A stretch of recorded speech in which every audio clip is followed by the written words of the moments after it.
उनको महल के तहखाने में डाल दिया, जिससे वह सब भाग नहीं सके। और उन आंखों को लेकर वह दोबारा अकेला उस औरत के पास गया जिसने उन भयानक प्रस्ताव की कामना आंखों की मांग की थी। उस बदसूरत झोपड़े के पास जो संकर्ण घाटियों के मध्य में था, जब राजा उसके पास आंखों को लेकर पहुंचा, तब वह सफेद हिरनी केवल बहुत तेज से क्रूरता के साथ हंसी उन 14 आंखों को देखकर और उन सभी आंखों को एक तागे में पिरो दिया, एक हार की तरह से, और उसको अपनी वृद्धा मां के गले में डालकर अपनी मां से कहा कि इसको हमेशा गले में पहनकर रखना जब तक मैं तुमसे दूर राजा के महल में रहूंगी। इसके साथ वह राजा के साथ अपने जादू के प्रभाव के कारण उसकी पत्नी बन गई और राजा ने अपनी 7 रानियों के सारे बहुमूल्य सुंदर बेशकीमती आभूषण और सभी कपड़ों को उसे दे दिया, जिसको 7 रानियां पहना करती थी, और उनका महल रहने के लिए दे दिया। इसके साथ 7 रानियों की सभी दासियों को उसकी देखभाल के लिए रख दिया गया। इस तरह से उसने वह सब कुछ प्राप्त कर लिया जिसकी उसको कामना थी।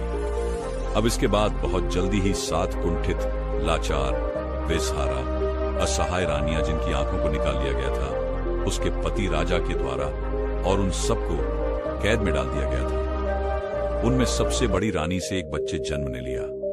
यह बहुत सुंदर लड़का था, लेकिन दूसरी रानियां अपने मध्य उपस्थित बड़ी रानी से बहुत अधिक ईर्ष्या किया करती थी।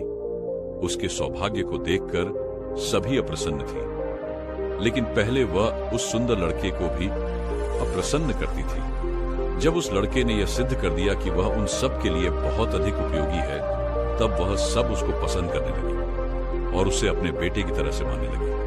और थोड़े ही समय में जब वह उस तहखाने में इधर उधर घूमता, तो उसने तहखाने की छत को खरोच खरोच कर एक अतुलनीय कार्य को अपने हाथों से किया। पहले एक छोटा सा छिद्र बनाया, फिर उसको बड़ा बनाकर उसमें से घिसट घिसट कर रेंगता हुआ बाहर निकल गया। कुछ घंटों तक गायब रहा और वापस आया तो अपने साथ कुछ मिष्टान और खाने पीने का सामान लाया, जिसको सामान रूप से बांटकर उसने अपनी सभी 7 अंधी रानी माताओं को दिया। जैसे ही वह बड़ा हुआ, उसने उस दीवार के सुराख को और बड़ा बना लिया और वह उस सुराख से हर रोज दिन में 2-3 बार बाहर जाता और आता था और वहां बाहर छोटे बच्चों के साथ खेलता था। सारे दूसरे बच्चे उसको छोटू छोटू कहकर बुलाते थे और उसमें से कोई नहीं जानता था कि ये छोटा बच्चा कौन है, लेकिन हर आदमी उसको पसंद करता था। वह लड़का पूर्ण रूप से बहुत अधिक मजाकिया, कलाबाजियों के साथ उसकी हरकतें मस्खरे से भरी हुई थी, बहुत अधिक रूपवान और आनंदित रहने वाला था। वह निश्चिंत था कि उसे इनाम में बिस्कुट और मुट्ठी भर भुने हुए अनाज जरूर मिलेंगे, अथवा कुछ मिठाइयां या भोजन की सामग्री। जो भी वस्तुएं इस प्रकार की उसको मिला करती थी, वह इसे लेकर अपनी 7 अंधी माताओं के पास लाता था, जिसकी सहायता से वह सब इस तहखाने में जिंदा रहता था। जबकि संसार समाज समझता था कि वह सब रानियां भूख प्यास से पीड़ित होकर काफी समय पहले ही तहखाने में ही मर चुकी है। आखिर में जब वह लड़का बिल्कुल बड़ा युवा हो गया, एक दिन उसने अपना तीर और धनुष लिया और बाहर निकला शिकार खेलने के लिए। चलते हुए अचानक उस महल के पीछे से गुजर रहा था। अचानक उसकी निगाह उस क्रूर सफेद हिरनी रानी पर पड़ी, जो शानदार और अतुलनीय थी। उसने देखा कि कुछ सफेद कबूतर महल के संगमरमर द्वारा निर्मित बुर्ज के आसपास उड़ रहे थे और उसने वहीं से अपने तीर धनुष से निशाना साध कर एक सफेद कबूतर को मार दिया। वह कबूतर हवा में चक्कर खाता हुआ उस रानी के करीब खिड़की के पास आकर गिर गया, जहां पर सफेद रानी बैठी हुई थी।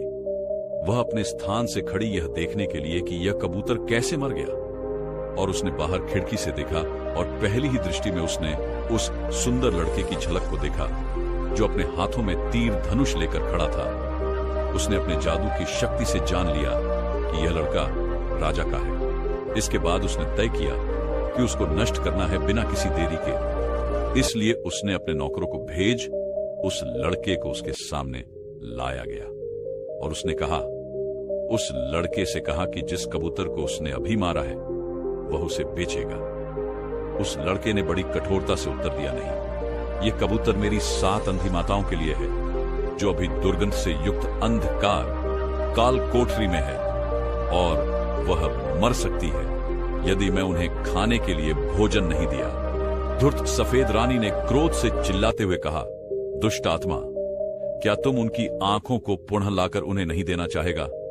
ये कबूतर मुझे दे दो मेरे प्यारे, और मैं तुमको रास्ता बता दूंगी जहां पर तू अपनी 7 माओं की आंखों को प्राप्त कर सकता है। यह श्रद्धापूर्वक तुमसे वादा करती हूं। इसको सुनते ही वह लड़का असीमित रूप से, जिसको नापा नहीं जा सकता है, इतना अधिक आनंदित हुआ और तत्काल उसने उस कबूतर को उस क्रूप सफेद रानी को दे दिया। इसके बाद उसने कहा कि वह तुरंत बिना किसी देर करे उसकी मां की तलाश करे, जिसके गले में उसकी माताओं की आंखों की माला है, जिसको उसकी मां ने हार की तरह से पहना है।